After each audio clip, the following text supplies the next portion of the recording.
بسم اللہ الرحمن الرحیم۔ السلام علیکم ناظرین، آج کی ویڈیو میں حضرت ابو ہریرہ رضی اللہ عنہ کا ذکر آپ کے سامنے ہوگا۔ یقیناً آپ صحابہ رسول صلی اللہ علیہ وسلم میں سے اس چمکتے ستارے کو اچھی طرح سے جانتے ہوں گے۔ بھلا امت مسلمہ میں وہ کون ہے جو حضرت ابو ہریرہ رضی اللہ عنہ کو نہیں جانتا؟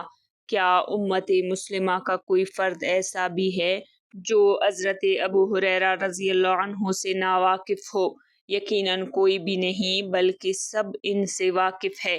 لوگ ان کو جہالت میں عبد الشمس کے نام سے پکارتے تھے۔ جب اللہ تعالیٰ نے ان کو اسلام کی نعمت سے نوازا اور اپنے نبی پاک صلی اللہ علیہ وسلم کی ملاقات سے مشرف کیا تو آپ صلی اللہ علیہ وسلم نے ان سے دریافت فرمایا، تمہارا نام کیا ہے؟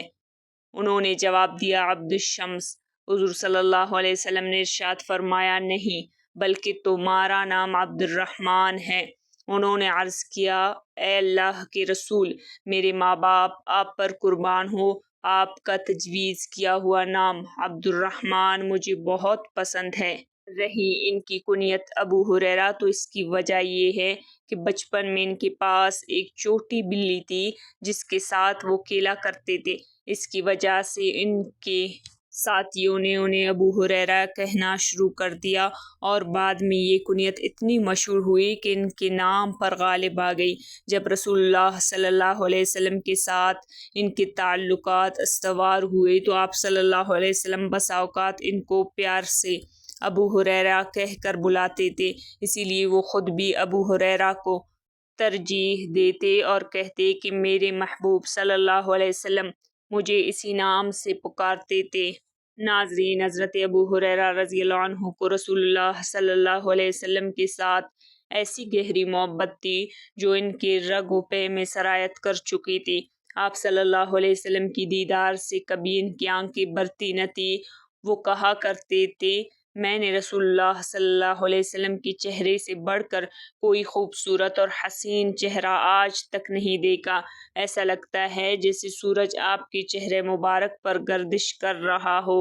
وہ ہمیشہ اللہ تعالیٰ کی اسی نعمت کا شکر ادا کرتے رہتے تھے کہ اس نے ان کو اپنے دین کی اتباع کی توفیق عطا فرمائی۔ وہ کہتے تھے، سب تعریفیں اس اللہ کے لیے ہے جس نے ابو ہریرہ کو اسلام کی ہدایت بخشی۔ سب تعریفیں اور شکر ہے اس اللہ کے لیے جس نے ابو ہریرہ کو قرآن کا علم دیا، اور شکر اور تعریف ہے اس اللہ کے لیے جس نے ابو ہریرہ کو اپنے نبی صلی اللہ علیہ وسلم کی صحبت سے نوازا۔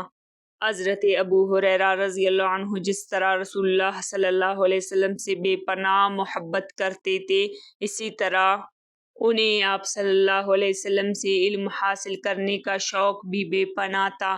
ان کی آخری تمنا اور ان کا اٹھنا بیٹھنا اصول علم کی فکر میں ہوتا تھا۔ انہوں نے اس کو اپنا روزمرہ کا معمول بلکہ اپنی زندگی کا مقصود بنا رکھا تھا۔ حضرت زید بن ثابت رضی اللہ عنہ بیان کرتے ہیں، ایک روز میں ابو ہریرہ رضی اللہ عنہ اور میرے ایک ساتھی تینوں آدمی مسجد نبوی میں بیٹھے ذکر و دعا میں مصروف تھے۔ اسی دوران رسول اللہ صلی اللہ علیہ وسلم حجرہ مبارک سے تشریف لے آئے اور آ کر ہمارے ساتھ بیٹھ گئے۔ ہم سہم گئے اور خاموش ہو گئے تو آپ صلی اللہ علیہ وسلم نے فرمایا، اپنا کام جاری رکھو۔ تب میں نے اور میرے ساتھیوں نے ابو ہریرہ رضی اللہ عنہ سے پہلی دعا مانگی اور رسول اللہ صلی اللہ علیہ وسلم نے ہماری دعاؤں پر آمین کہی۔ اس کے بعد ابو ہریرہ رضی اللہ عنہ نے دعا کی، اے اللہ، میں تجھ سے وہ چیز بھی مانگتا ہوں جو میرے ان دو ساتھیوں نے مانگی ہے، اور میں تجھ سے نہ بھولنے والا علم مانگتا ہوں۔ رسول اللہ صلی اللہ علیہ وسلم نے ان کی دعا پر بھی آمین کہی۔ اس کے بعد ہم دونوں نے کہا کہ ہم بھی اللہ تعالیٰ سے نہ بھولنے والا علم مانگتے ہیں، تو رسول اللہ صلی اللہ علیہ وسلم نے فرمایا، یہ دوسی نوجوان تم لوگوں سے بازی لے گیا۔ ناظرین، یہاں پر نوجوان سے مراد حضرت ابو ہریرہ رضی اللہ عنہ تھے۔ ناظرین، آج کے لیے اتنا ہی۔ ویڈیو کو ثواب کی نیت سے شیئر کریں۔ جزاک اللہ۔